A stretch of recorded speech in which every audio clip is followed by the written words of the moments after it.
Okay, so good day, class. This is the video presentation for your part of as part of the review. Um, Pwede nyo itong gawing reference para sa inyong review for your fourth and final quarter exam.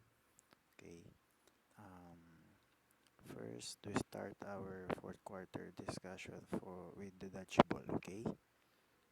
So first, dodgeball introduction. Dodgeball is an active team sports played by two teams on a rectangular court. Okay? So, bakit?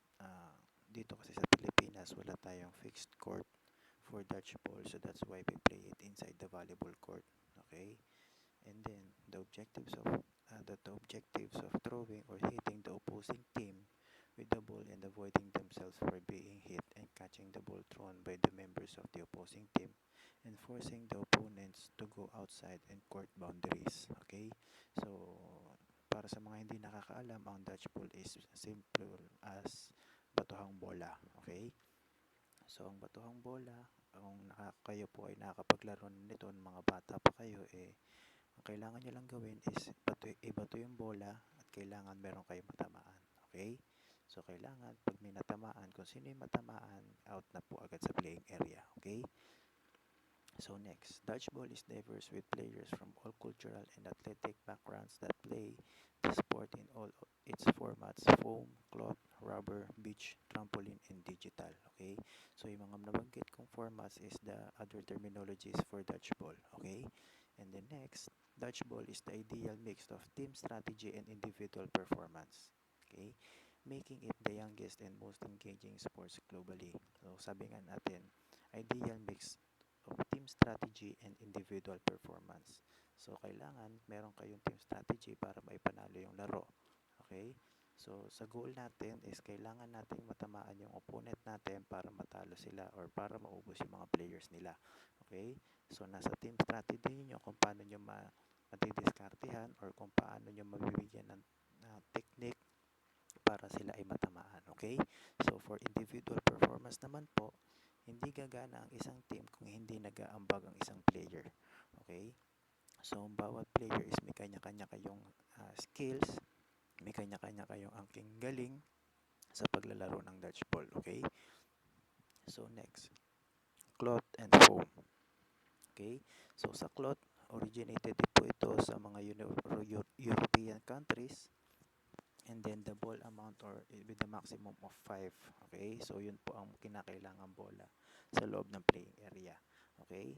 So, ito po ay medyo mabigat or masakit sa katawan pag tumama because ito po ay fabric-coated balls with an inflated inner bladder. So, ibig sabihin, medyo matigas po siya kasi nga ito po ay fabric-coated. Okay? And then next, sa foam naman po is ito po ay originated in Asian countries. Okay? So, ang maximum ball po na kailangan sa loob ng playing area is 6 or 6. Okay? Ang kinaibahan lang po nito, ito po ay medyo malambot because rubber coated po siya. Okay? So, next. So, dodgeball history po. Okay? Noong 1800s, over 200 years ago, the game was considered as a deadly game by the African tribesmen. Okay, so bakit pa siya dinawag na deadly game? Kasi nga, ang objective natin sa laro is we need to throw the ball to hit the opponents from the opposing team. Pero way back to 200 years ago, ginagawa po ng mga tribesmen ito or ng African tribesmen para masaktan nila yung kalabang tribo nila or worst, mapatay nila yung kalaban nila. Okay? So, using the large rocks, okay? So, they played it using large rocks or petrified matter which they throw to their opponent, aiming to hit, injure, or incapacitate them. Okay? So, this kind of game was discovered and studied by an English missionary and educator by the name Dr. James H. Carlisle. Okay? So, who was so intrigued by the skills and ruthlessness shown by the tribal men, while the solidarity and concern for their team dominates. Okay? So, ibig sabihin, ang larong dodgeball is na-discovered at pinag-aralan ng isang English missionary and educator na may pangalang Dr. James H. Carlisle. Okay? Okay? So, naintriga siya kaya niya pinag-aralan because naintriga siya kung paano ba yung mga skills or ano ba yung mga skills or kung gaano ba ah,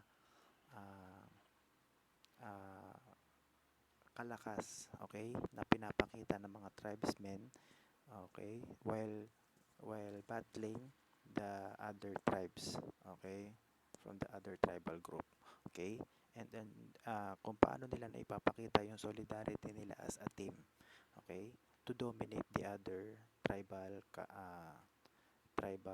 group, okay. So next, the first official rules of the game were drawn up in the United States of America. So it means um, dito po ginamit yung unang mga rules and regulations sa pagdating sa dodgeball. Okay? At ito po ay unang ginamit sa United States of America noong 1905. Okay? And then the game spread out like wildfire all across the students of universities and colleges of America. So ibig sabihin, nakilala ang larong dodgeball hindi lang um, sa kalsada, kundi nakilala ang larong dodgeball sa mga universities and colleges around America. Okay? So it means ang unang mga naglaro nito is mga students or mga estudyante from the universities. Okay? And then the International Olympic Committee or the IOC recognized dodgeball as a serious sport, and the game was played for the first time internationally at the Olympic Summer Games in Atlanta, Georgia, USA. Okay? So bakit ba siya na-considered as the serious sport? Because um, the objective of the dodgeball is we need to throw the ball for us to hit the opponent from the opposing team for them to eliminate the playing area. Okay? So, kaya siya na-recognize as the serious sport. Okay? And then, by the way, the first official rules was drawn up way back to in 1905. Okay? And then, the International Olympic Committee or the IOC recognized the dodgeball as a serious sport in 1996. Okay? Now, in 1998, there was a first World Cup of Dodgeball played. So, ibig sabihin, nagkaroon ng kauna-unahang World Cup ng Dodgeball. Okay? Na ginanap sa France noong 1998. Okay? And then, ang unang bansa na nagkamit ng kampyonato or the first World Championships will be the Australia. Okay? So, sila po ang unang nagkamit ng championship title sa larong dodgeball. Okay? And then, noong 2012, the World Dodgeball Federation or the WDBF was recognized as the international governing body for the sport of dodgeball. Okay? So, meron tayong ditong WDBF. Kung naaalala pa ninyo, sa table tennis, meron tayong ITTF. So, ITTF, sila po yung mga governing body for the sport of table tennis. ITTF means International Table Tennis Federation. And then, meron din tayo sa badminton, which is yung WBF or the World Badminton Federation, na sila po yung mga governing body ng mga sports na yan. So, dito naman po sa dodgeball is meron tayong WDBF or the World Dodgeball Federation. Okay? So, sila po ang international governing body ng dodgeball. Okay? So, sila po nagpapanukala ng mga rules and regulation kung dapat pa bang i-implement or dapat bang baguhin or dapat pa bang i-innovate or palawakin pa yung rules. Okay? And then, ito po ay founded ng mga bansang kinabibilangan ng Canada, US, UK, Hong Kong, Romania, New Zealand, Malaysia, Singapore, and also the Philippines. Okay? So part po ang Philippines ng governing body ng founding country ng WDBF. Okay? So next. In April 5 and 6, 2011, the longest game of dodgeball was played at the Washington Avenue Armory in Albany, New York. Okay? So ito po ay nangyari sa pagitan ng Hometown Dodgeball at ng Albany Dodgeball. Okay? So ito po ay tumagal lang naman or yung laro lang naman nila ay tumagal ng 31 hours, 11 minutes and 13 seconds. Okay? So kung susumahin po natin yan sa araw, yung laro po nila ay tumagal ng 1.5 araw. Okay? So kaya po 2 araw yung naka-indicate sa date nila. Okay, so that was happened April 5 and 6, 2011. Okay, so next, In September 25, 2011, the University of California, Irvine, claimed the title as the largest number of participants in a dodgeball game with the total of 6,084 participants. So, ibig sabihin, sila po ang nakapag-claim ng may pinakamaraming players or participants sa larong dodgeball. Okay? Ang University of California. Okay? Next, kung kanina international history po tayo, ngayon naman is history ng dodgeball dito sa Pilipinas. Okay? Next, December 2004, the Club 650 Sports Center in Libis, Quezon City introduced the sports of dodgeball, okay, as part of the regular cross-training program of the national badminton team. Okay, so ibig sabihin, si Club 650 po is inintroduce ang sport na dodgeball sa ating national team ng badminton. Okay, so kaya nila inintroduce yon para magkaroon sila ng other cross-training program para sa kanilang magiging laban. Okay, so by the way, Club 650 is a club or group na kinabibilangan ng mga dodgeball players or ng mga from the PDBF. So later we will discuss what is the PDBF. Okay? So ito rin po ang unang beses na nilaro ang dodgeball dito sa Pilipinas. Okay? So next, November 12, 2005, Club 650 included dodgeball in the send-off party for the Filipino athletes participating in the 23rd Southeast Asian Games or SEA Games in the Philippines. Okay? So pina-experience nila, okay, ng Club 650 sa mga Filipino athletes kung paano ba laruin ang dodgeball. Okay? At yun po ay naganap sa send-off party para sa mga Pilipinong atleta na sasabak sa 23rd Southeast Asian Games or SEA Games dito sa Pilipinas. So that was happened in November 12, 2005. Okay? So next, March 14, 2006. Kung kanina, inintroduce ni Club 650 sa national team ng badminton ang dodgeball. So dito naman po, inintroduce nila ang dodgeball sa Airsoft Community. Airsoft Community is yung, kung familiar po kayo, ito po ay yung gumagamit sila ng mga pellet gun. Okay? So inintroduce nila ito sa pamamagitan ng isang tournament na kung tawagin the 101st Airborne Dodgeball Tournament. Okay? And then next, June 2006, the plan for promoting dodgeball to all sectors of the Philippine society was developed. So, ibig sabihin, nagkaroon sila ng plano para i-introduce or ipakilala ang larong dodgeball, okay, sa Philippine society. Okay? Para nang sa ganun, magkaroon tayo ng other variety or magkaroon ng other variety of sport dito sa Pilipinas. Hindi lang puro basketball, hindi lang puro badminton, hindi lang puro volleyball, okay? So kaya nagkaroon sila ng plano na i-promote ito. Okay?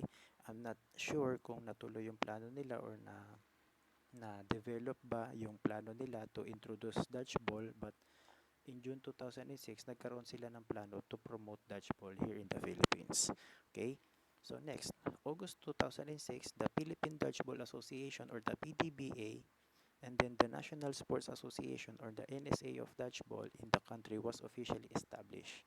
Okay? So the PDBA, this stands for the Philippine Dodgeball Association. Okay? So sila po ang national governing body ng dodgeball dito sa Pilipinas. Okay? So sila po ang nangangasiwa if ever na merong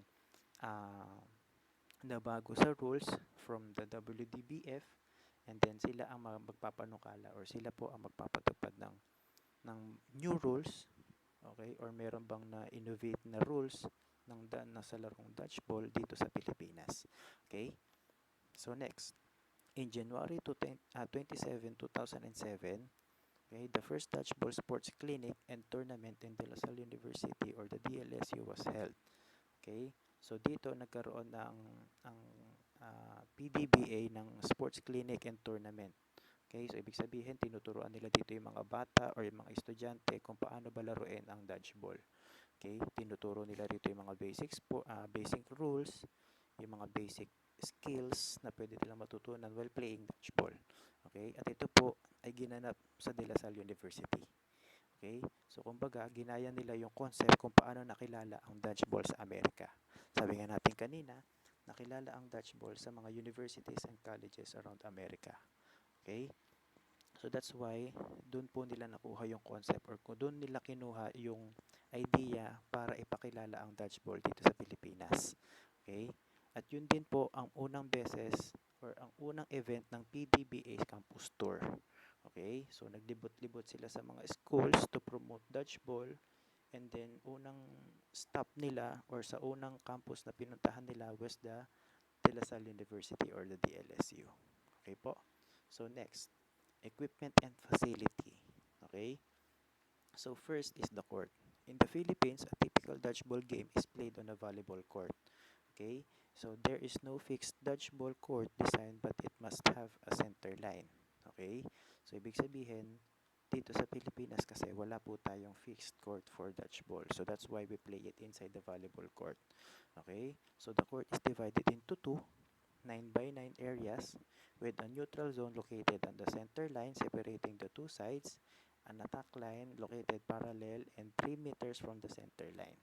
Okay, for a total court length of 18 meters from end line to end line and the total weight of 9 meters from sideline to sideline. Okay po. So yun po ang lawak or yun po ang total length ng isang dodgeball court. Okay? So next, ito po ang itsura niya ng court natin. Okay? So yan po ang court ng dodgeball. Kung mapapansin niyo may mga nakikita kayong bilog. Okay? So dyan po kasi nagsisimula or dyan po kasi pinipwesto yung mga bola na gagamitin sa laro. Okay? So later, i-discuss ko kung paano ba magsisimula ang isang laro. Okay? So as you can see, meron tayong center line, and then from center line, 3 meters from that center line is what we call the attack line. Okay? So yan po ang dimension ng isang dodgeball court. Okay? And then next, equipment. Okay? So wala tayong masyadong equipment for dodgeball aside sa dodgeball or sa mismong bola.